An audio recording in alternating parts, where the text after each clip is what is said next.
मुझे लोगों ने किसी ने कहा जी वो इमरान खान आप रिजाइन कर दें। পাকিস্তানের সাবেক প্রধানমন্ত্রী ইমরান খানকে কি বাঁচতেই দেবে না দেশটির সরকার? তাকে ঘিরে আবারও তৈরি হয়েছে নতুন শঙ্কা। তার দল পিটিআই এর দাবি দীর্ঘদিনের নির্জন কারাবাস ও অবহেলার কারণে ইমরান খানের ডান চোখের প্রায় 85% দৃষ্টিশক্তি নষ্ট হয়ে গেছে। চিকিৎসায় অবহেলার কারণেই এমনটি হয়েছে বলে অভিযোগ করা হচ্ছে। গুরুতর অসুস্থ অবস্থায় পরিবারকে না জানিয়ে তাকে কারাগার থেকে হাসপাতালে সরিয়ে নেয়ার পরিকল্পনা চলছে।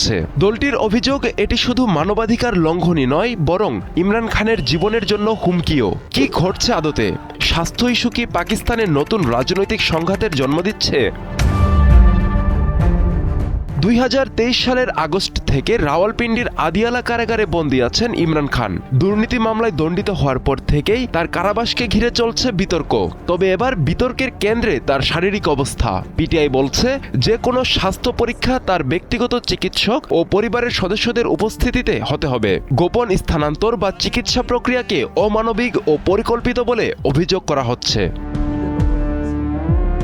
সরকারের দাবি সব প্রক্রিয়া আইনি কাঠামোর মধ্যেই হচ্ছে। ইসলামাবাদে নির্মিত নতুন কারাগার চালু হলে ইমরান খানকে সেখানে স্থানান্তর করা হবে। সেখানে থাকবে আধুনিক চিকিৎসার সুবিধা। তবে প্রশ্ন উঠছে, যদি আধুনিক চিকিৎসা সুবিধাই থাকে তাহলে এতদিন বিলম্ব কেন?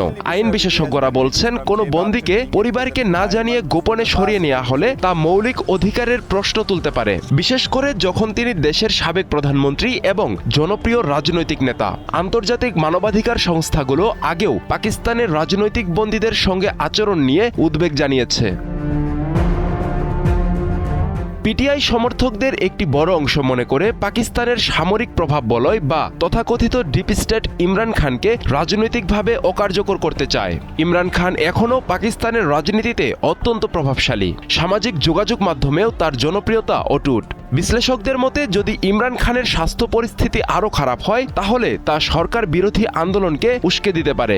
বাড়তে পারে আন্তর্জাতিক চাপ। বর্তমানে অর্থনৈতিক সংকট, রাজনৈতিক অস্থিরতা ও নিরাপত্তা চ্যালেঞ্জের মধ্যে রয়েছে পাকিস্তান।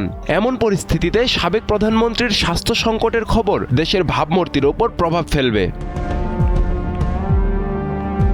ইমরান খান নিজে বলেছেন, বেঁচে থাকার মৌলিক ন্যূনতম চাহিদা ছাড়া আর কিছুই আশা করছেন না। এই বক্তব্য একজন বন্দী নেতার শুধু হতাশাই নয়, পাকিস্তানের বর্তমান রাজনৈতিক বাস্তবতারও প্রতিচ্ছবি। আব্দুল্লাহ আল মারুফ, ৭১।